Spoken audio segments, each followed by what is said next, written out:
또 하나씩 보도록 하겠습니다. 자, 먼저 3조.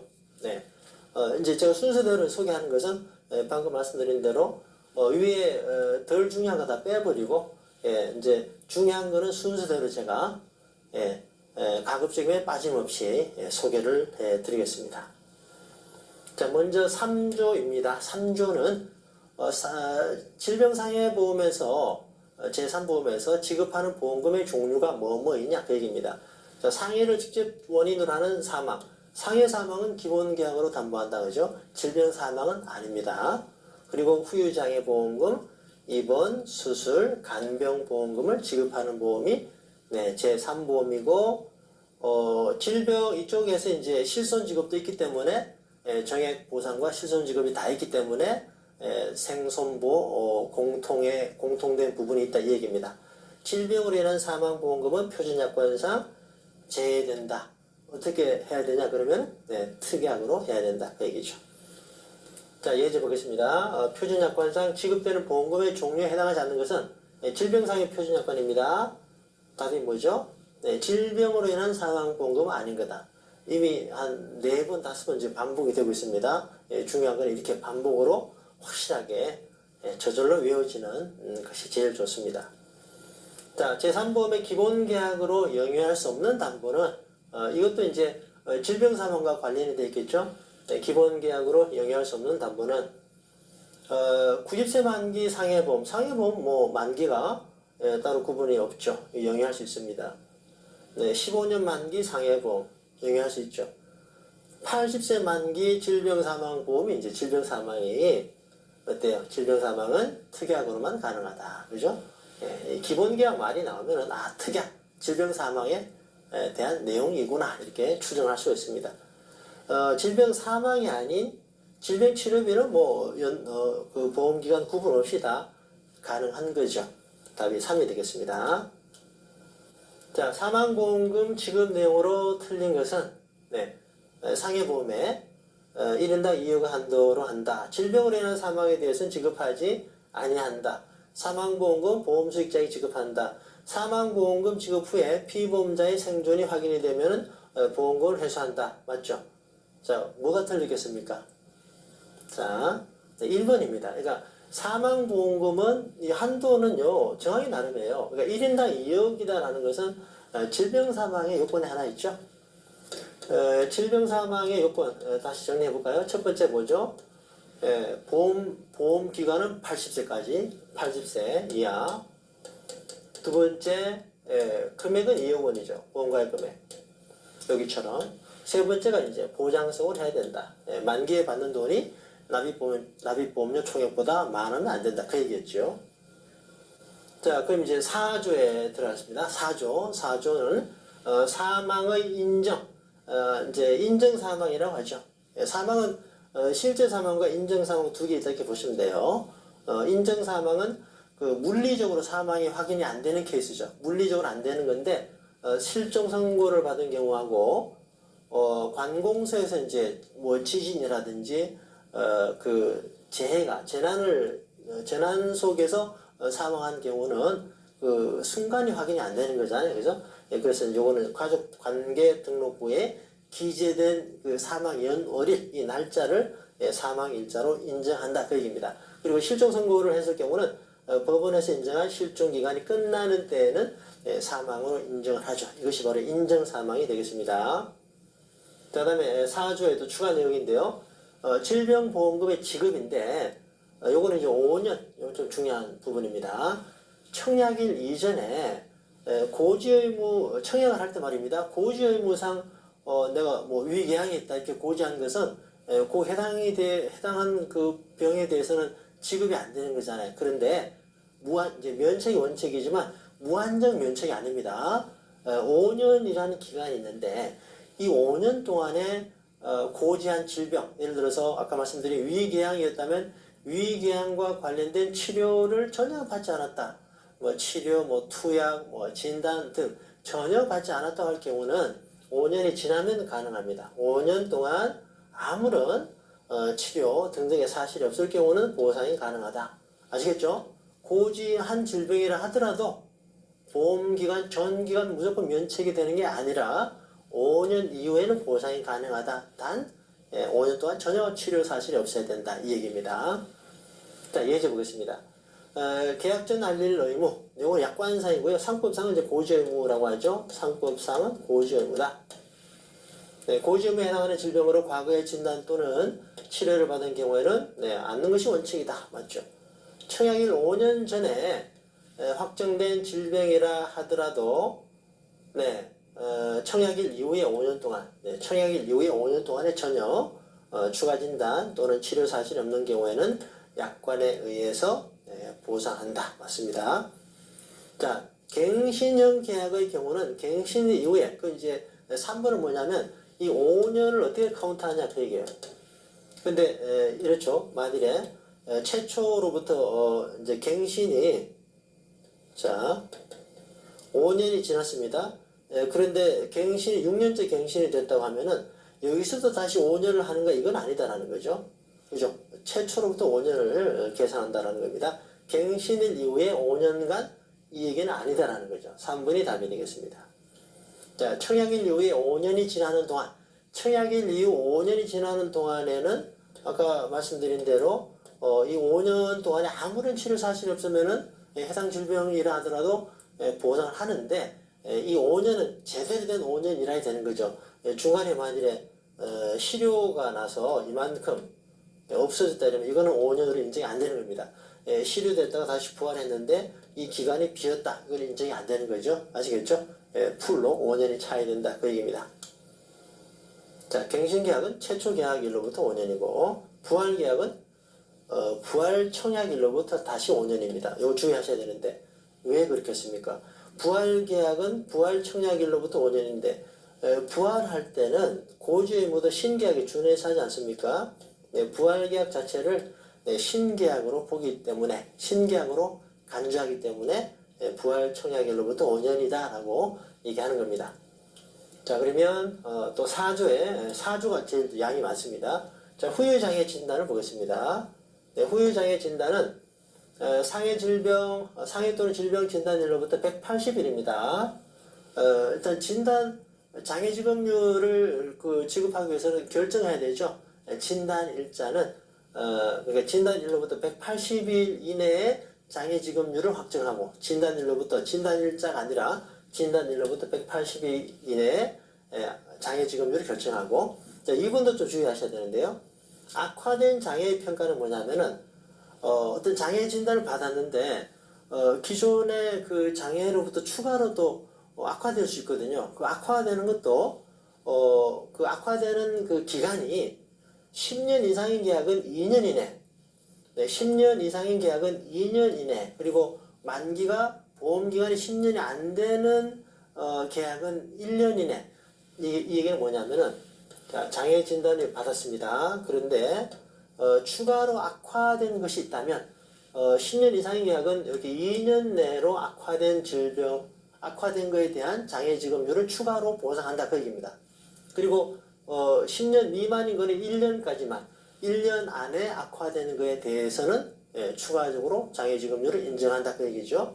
10년 이상은 2년, 10년 미만은 1년 이내에 추가로 악화된 거에 대해서 장애 평가를 해서 지급을 한다 얘기입니다. 후유장애는 이것도 좀 주의 깊게 봐야 됩니다. 직업이나 연령이나 신분이나 여기는 관계 없겠죠, 그죠? 당연한 얘기입니다. 신체의 장애 정도에 따라서 장애 지급률이 결정된다는 겁니다. 자, 후유장애 진단은 요거는 이제 뒤에서 그 장애 분류표가 나오는데 그때 그 부분 약간 중복이 되긴 합니다만 자, 두 가지 이상 후유장애 생겼을 때는 지급률을 어떻게 결정하냐라는 겁니다. 같은 질병 또는 장애의 하나의 원인으로 두 가지 이상의 후유장애가 생기면은 요거는 합산한다. 네, 그리고 다른 원인이 하나의 부위에 장애가 될 수 있거든요. 요거는 높은 걸 지급한다 이건데 자, 예를 들어 보겠습니다. 부연 설명입니다. 자, 각각의 원인에 따라 각각의 지급률이 발생이 되면 당연히 각각 지급하는 것이고요. 네, 세 가지 케이스가 있겠죠. 이게 첫 번째 케이스고 두 번째 케이스는 하나의 원인으로 인해서, 이 원인은 이제 질병이나 상해가 되겠습니다. 하나의 원인으로 인해서 신체 부위 두 군데 이상의 후유장애가 발생할 수 있겠죠. 그럼 이거는 합산합니다. 하나의 원인이지만 두 군데 이상 발생하면 합산 지급합니다. 그런데 원인은 두 개 이상인데 신체 부위 하나에 집중될 수 있습니다. 자, 하나의 신체 부위에 후유장애 발생했다라고 하면은 높은 걸 지급하고요. 만약에 시차가 다를 경우는 처음에 15를 지급했는데 같은 부위에 20이 나왔다 이러면 5만 더 지급하면 되는 거죠. 아시겠죠? 시차가 있을 때는 이제 앞에 거 제하고 공제하고 지급하면 되는 것이고 동시에는 높은 걸 지급하면 되겠습니다. 자, 그리고 한시장애 지급률 이거 반드시 기억해야 됩니다. 앞에서 본 거는 영구장애입니다. 영구장애. 영구장애에 대한 지급률인데 한시적으로 5년 이상의 한시장애는 20%를 결정합니다. 영구장애에 대한 지급률의 20%를 지급한다 이 얘기예요. 한시장애 5년 그리고 20% 이거는 뭐 한 문제로 나올 수도 있고 적어도 사지선다의 하나로는 반영될 확률이 매우 높다라고 이해하시면 되겠습니다. 자, 다음 예제입니다. 4조 내용이 좀 많았죠. 자, 종합적으로 정리하는 문제가 되겠습니다. 실종 선고를 받은 경우에 사망 인정일자는 어때요? 법원에서 정한 실종기간이 끝나는 때죠. 그리고 인정사망은 두 가지가 있는데 하나는 뭐예요? 실종기간 끝나는 때, 하나는 재난사고로 사망 확인하는 것은 가족관계등록부에 기재된 사망 연월일로 한다. 이건 이제 인정사망 두 가지 케이스가 되겠습니다. 자, 2번 보시면 장애지급률이 상해 발생일로부터 90일 이내에 확정되지 않은 경우는 상해 발생일 또는 진단 확정일로부터 90일 뭐가 틀렸죠? 이거는 입으로도 이렇게 외워져야 돼요. 이렇게 말로 이렇게 하다 보면은 이상하다 이렇게 알 수 있거든요. 네, 180일입니다. 180일, 90일이 아니라. 자, 3번은 장애지급률이 결정되었으나 그 이후에 보장받을 수 있는 기간에 장애 상태가 더 악화된 경우는 그러니까 장애가 한번 지급률이 결정이 되었는데 추가 지급이 생겼단 말입니다. 더 악화돼가지고 이제 이거를 이제 더 악화된 장애 상태를 기준으로 장애 지급률을 결정하는데 맞는 내용이죠. 그런데 그 추가로 악화된 장애를 인정하는 기간이 있었죠.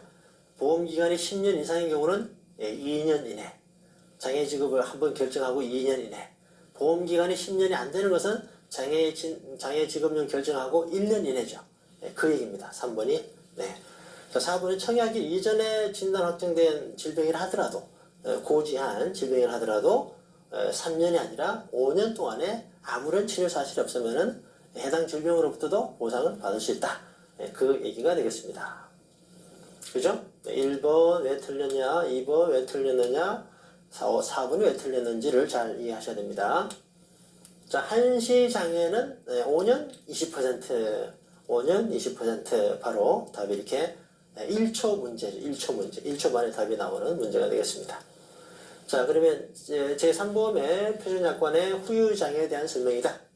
180일. 네, 그리고 후유장애는 신체장애 정도뿐 아니라 피보험자 직업, 연령, 성별도 반영해서 말이 안 되죠. 네, 신체장애 정도만 반영이 되는 겁니다. 2번이 답이 되겠습니다. 하나의 원인으로 두 가지 이상의 후유장애가 생기면 어때요? 합산해서 지급을 하고, 자, 2회 이상 발생할 경우는 그때마다 해당되는 걸 지급하되, 어때요? 이미 처음 발생한 거를 공제하고 차감해서, 요거는 이제 아까 말씀드린 대로, 다른 원인이 하나의 후유장애로 연결됐을 때, 그죠? 동시면은 높은 걸 지급하면 되는데, 시차가 다를 경우는 이미 한번 지급하고, 15 한번 지급하고, 20이라면 이제 추가로 5만 지급하면 되는 거죠. 그 얘기를 말하는 겁니다. 자, 그러면 이제 5조로 가겠습니다.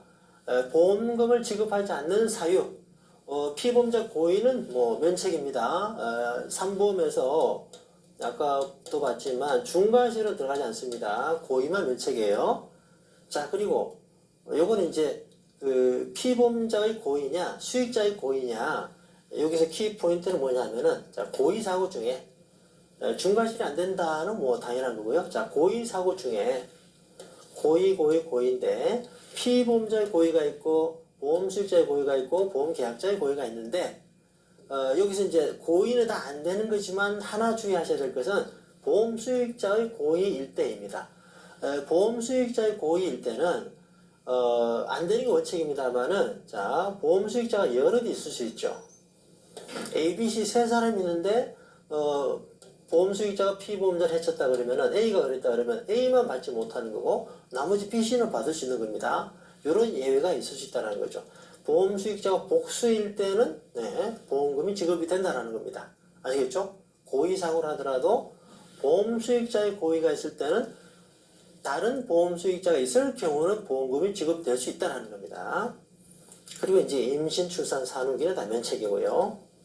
자, 예시 보겠습니다. 지급하지 않는 사유인데 예외가 있는 게 뭐냐 그 얘기죠? 예외가 있는 거 아까 말씀드린 대로 수익자의 고의, 수익자가 여럿 있을 경우는 예외가 인정이 된다는 겁니다. 자, 그러면 면책 사유는 크게 두 가지로 구분이 돼요. 절대적인 면책 사유가 있고 상대적인 면책 사유가 있는데 쉽게 이해하시면은 절대적인 것은 무조건 안 되는 거고 상대적인 것은 이제 경우에 따라 될 수도 있고 안 될 수도 있는데 요거는 예를 들어서 보험료를 더 내고 내가 담보를 받자면 더 내고 부부할 수 있는 겁니다. 자, 계약자, 피보험자, 수익자 고의는 이건 절대 면책 사유고요. 아까 이제 봤지만 수익자가 여럿 있을 경우는 지급이 될 수 있고요. 임신, 출산, 전쟁, 혁명 이거는 절대적인 면책 사유다. 돈을 더 낸다 하더라도 부부가 안 되는 것이다. 자, 그런데 상대적인 것은 전문 등반, 스카이 다이빙. 자, 요거는 이제 앞에 전제가 들어가긴 합니다. 그러니까 동호회 활동. 또는 직업이라든지 이 경우로 하는 건 아니고요. 예를 들어서 신혼여행 중에 잠깐 어떤 프로그램을 하는 도중에 사고 났다. 이건 보상이 돼요. 자, 자동차, 오토바이 등의 경기 중 사고, 시운전 사고, 선박 탑승을 직무로 하는 자가 직무상 사고, 이거 보상이 안 되는 겁니다. 자, 보험금을 지급하는 경우는 동호회 활동으로 스카이다이빙 이거는 안 되는 거고 면책이죠. 자동차 오토바이 면책 경기 중이니까. 자, 공용도로상은 어떻습니까? 시운전은 면책이 원칙이지만 공용도로상에서 사고 나는 것은 보상을 한다. 자, 선박 승무원이 직무상 선박을 탑승하는 동안에 발생한 손해, 그죠? 네, 이것도 면책이죠. 그래서 답이 3번이 되겠습니다. 앞에 이제 앞에 화면 한 번 더 보겠습니다. 자, 여기서 이제 상대적 면책 사유를 이해하는데 아까 제가 이제 말씀드리기를 보험료를 더 내고 부부할 수 있다. 이것도 맞는 얘기고요. 또 여기에 비해서는 예외가 많다. 이렇게도 볼 수가 있겠습니다. 그러니까 경기 중 시운전은 안 되지만 공용도로상의 시운전은 된다라든지 직무상은 안 되지만 직무가 아닌 경우는 된다. 그죠? 예외가 많다. 이렇게 또 이해할 수 있겠습니다. 자, 동호회 활동으로 하는 거는 안 된다. 취급, 직무, 동호회 활동상의 사고는 면책이지만 예를 들어서 실혼여행 중 사고는 부책이다. 네. 자, 다음 문제로 가겠습니다. 28번 까지 이번 시간 정리해 보도록 하겠습니다. 물론 PPT는 이거 외에도 추가가 됩니다. 자, 질병상해보험 표준약관 5조 보험금을 지급하지 않는 사유 관련해서 보험금 지급 사유가 전혀 발생하지 않는 경우는 봅시다. 자, 수인의 보험 수익자 중 한 사람이 요거는 다른 보험 수익자는 받을 수 있다 그죠? 회사가 보장하는 보험금 지급 사유로 인한 제왕절개 수술은 원래 면책이에요. 그러나 어떤 그 치료상의 목적이라든지 필요하다. 그러니까 회사가 인정하는 보험금 지급 사유라면 이거는 보상이 되겠죠. 그 얘기입니다. 공용도로상에서 시운전하는 동안에 보험금, 요거는 그 시운전의 예외인 거죠. 공용도로상에는 보상이 된다. 전혀 발생하지 않는 경우는 자, 직무상, 선박 승무원이 직무상 탑승 중에 사고 난 것은 이거는 보상이 안 되는 거죠. 자, 4번이 답이 됩니다. 자, 8조인데요. 8조까지 정리하고 마무리하겠습니다. 자, 8조 보험금 지급 절차입니다.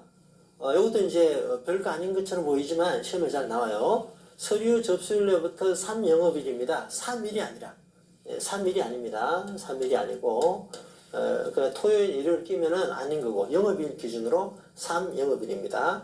자, 그리고 조사가 필요해서 지급일을 초과할 것이 명백히 예상이 된다. 이럴 경우는 가지급금을 이제 요청할 수 있고요. 거기에 대한 통지를 해야 된다라는 거고, 이 가지급금은 추정보험금이 50%다.